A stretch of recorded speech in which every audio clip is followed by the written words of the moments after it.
وعلیکم السلام ورحمۃ اللہ وبرکاتہ۔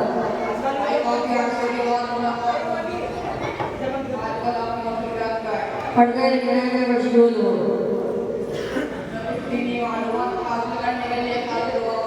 آپ کا تشریف کا قابل مبارکباد ہے۔ بلا کل معلوم کیجیے جو بھی پوچھنا ہو۔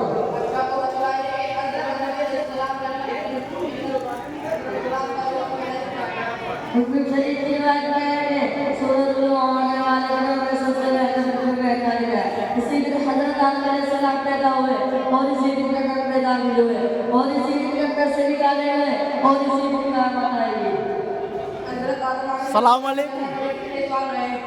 امام اوزاعی بیان فرماتے ہیں کہ حضرت آدم علیہ السلام جب تک میں 100 سال کا مقیم رہے، اور ایک روایت میں 70 سال کا تذکرہ ہے، اور ایک روایت میں یہ ہے کہ حضرت آدم علیہ السلام جب تک میں 130 سال رہے۔ حضرت آدم علیہ السلام جنت سے پہنچائے گئے۔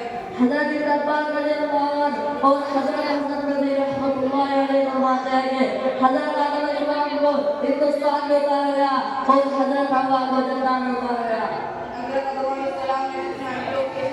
حضرت آدم علیہ السلام نے 120 حج کیے، جن میں سے 40 حج پیدل کیے اور بقیہ آسمان پر سوار ہو کر کیے۔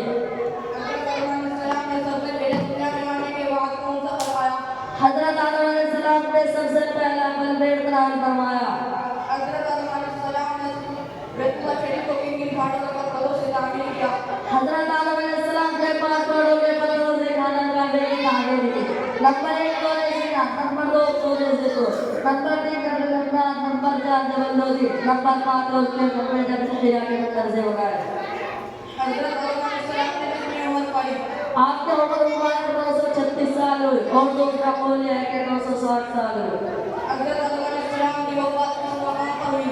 سری لنکا میں واقع گوزناوی پہاڑ پر ہوئی۔ حضرت آدم علیہ السلام کی مدائن جنازہ جس نے پڑھائی کو کن تدبیر کی گئی ہے؟